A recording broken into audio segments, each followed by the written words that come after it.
have a look at this sentence right here.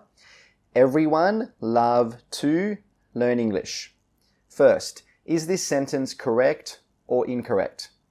It's not correct.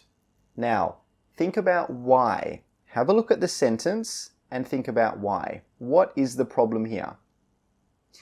Correct. The problem is with this word here, love. We need to change it a little bit. We need to change it to loves. Why? Why do we need to change it to loves? Correct, because everyone is considered as one thing. Everyone is considered as one group. So when we've got one thing and we've got a present tense sentence and we've got a verb one, we need to add that S. Everyone loves. He loves. She loves. This little S here is going to help you to sound fluent in English, so make sure you say it. So here is the rule that you need to remember. Now this is only for positive sentences, so please remember that. Every plus noun with no S.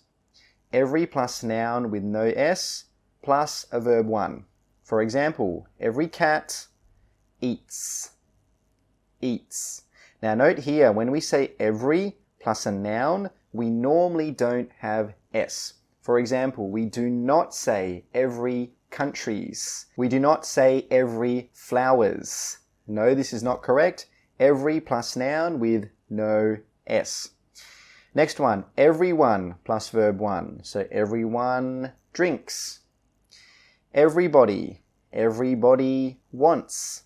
So please remember, when you're using everyone and everybody, these are considered as singular nouns. They are considered as one thing.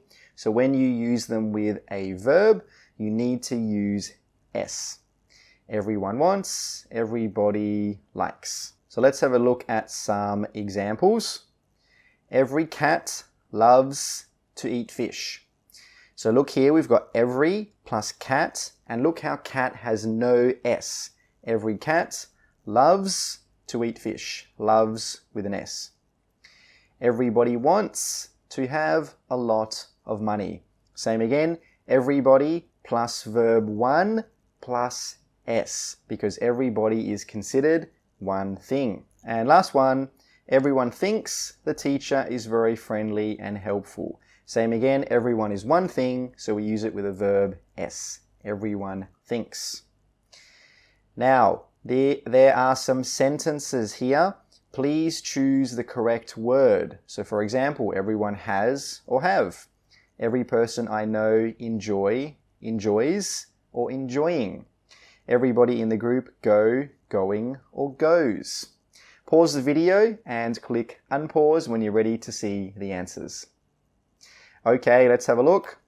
These are the answers. Everyone has the opportunity to go to school in the 21st century. Every person I know enjoys watching TV in their free time, and everybody in the group goes to the bar after class. So just remember, everyone and everybody, one thing. And when we use every plus a noun, we don't use S. All right, to finish off the lesson, please make some of your own sentences. Every man, everybody, and everyone. So please make some sentences, share them with the community, and I'll see you in the next lesson.